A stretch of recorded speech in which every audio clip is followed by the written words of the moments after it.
of Voices from the Trenches. I've been in public relations for a very long time, and like a lot of other pros, I've got some really great stories. So this is volume 1 of Voices from the Trenches, a intermittent look at the craziness that is public relations. If you're considering the field, or if you've been in it for a long time, love to hear your war stories. Now, this one is called I'd Rather Be Dead. Several years ago, we represented a nonprofit organization that did care management for older adults. It was a very difficult concept to get in print. Over the years, we had forged some very good relationships with reporters, relationships that meant that they were calling us when they did stories.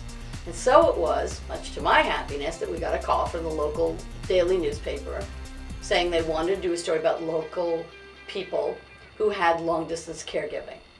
We found the perfect dyad. A son who lived in California and an older adult, his mother, who lived in Connecticut. We did a lot of work with the reporter. The reporter was so excited with us getting exactly the right couple that he actually put his vacation off. We were committed to this interview. The son did a wonderful interview with the reporter, so much so that the reporter raved about it. And so it was the night before the reporter was going to interview the mother. We had not had a chance to talk to the care manager, but the account manager and I put her on speakerphone and started getting her ready for the interview. And halfway through the conversation, I should tell you we were on speakerphone, so we embarrassed ourselves publicly.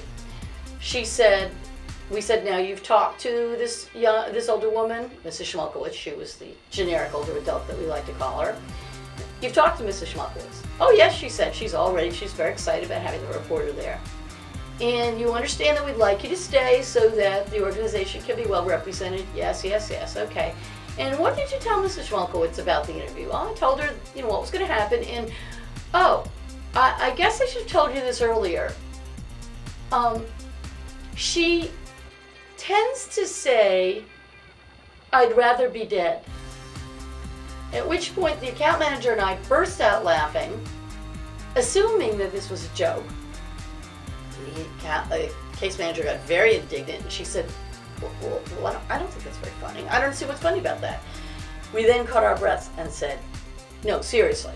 And we said, she says, I'd rather be dead? How often does she say it? And there was a long pause, and the case manager said, well, not all the time. There is, my friends, no way out of this. The reporter was in love with the interview. He had moved his vacation so that he could interview this couple. We were stuck with a woman who was going to do an interview, who was going to answer to most questions. I'd rather be dead. Not a great place for a case management agency to be. We called up the reporter. We didn't have any choice, and we said to him, here's the story. He thought it was pretty funny. He said, don't worry. I've worked with you a long time. You've got a lot of credibility. I won't get that. I won't include that in the article, even if she says it.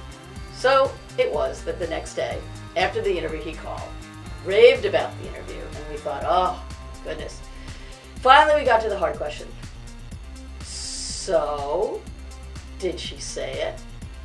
And with perfect comic timing, he said, not all the time.